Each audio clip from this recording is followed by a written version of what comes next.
All right, this is question number 4 from the 2019 AB exam. In this one, you are told that there's a cylindrical barrel with a diameter of 2 feet that's collecting rainwater. The water drains out through a valve. The rate of change of the height of the water with respect to time is given by dH/dt, which is shown.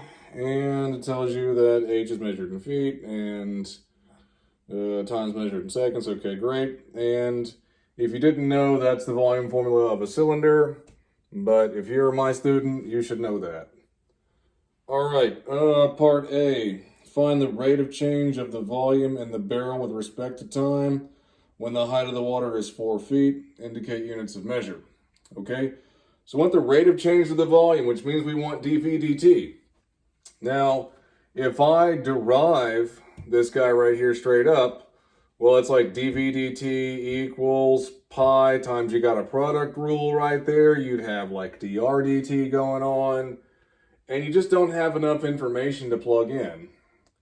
So you got to recognize that that's a cylinder, and something that's unique about a cylinder is that the radius is the same all the way up, right? A cylinder is just like a bunch of circles stacked on top of each other. So if the diameter is 2 feet, that means the radius is 1 feet, so I can kind of amend my formula so that it looks like this, V equals pi times h, which now when I do my related rate of change, I have the pieces that I need and not too many. So 1 dV dt equals pi h, and pi is just a number, so like the h falls off, but since I derived an h, I put a dH dt, okay? And they want to know what the value of dV dt is when the height's 4. Okay, fine. So dV dt evaluated at h equals 4. Well, pi times, well, isn't dH dt that thing? So that's negative 1/10 times the square root of 4, right? That's the h value. All right, that's basically 2. So negative 2/10 reduces to negative 1/5. And then just stick the pi upstairs with it. So negative pi over 5. Feet cubed per second. Make sure you put in your units of measure. Part B, when the height of the water is 3 feet, is the rate of change of the height of the water with respect to time increasing or decreasing? Explain. It says, is the rate of change increasing? So it's talking about a rate of change, and then it's talking about it increasing or decreasing, which means you want the slope of the rate of change. Or in other words, you want the second derivative, right? The rate of change of the first derivative is the second derivative. Okay? So, fine.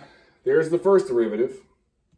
And if I derive that, well, 1/2 times negative 1/10 is negative 1/20.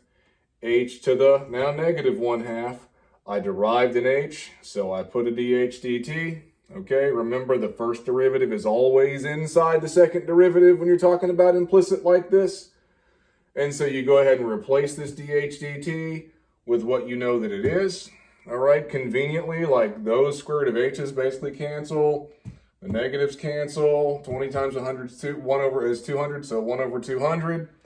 All right, so the second derivative evaluated at h equals 3, really evaluated at h equals anything, is going to be positive because it's going to be 1 over 200. So increasing. Part C. At time t equals 0 seconds, the height is 5. Use separation of variables to find an expression for h in terms of t.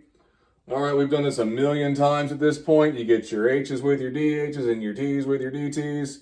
So I'm dividing both sides by root h, timesing both sides by dt. Just went ahead and called it h to the negative 1/2 to go ahead and make it easier.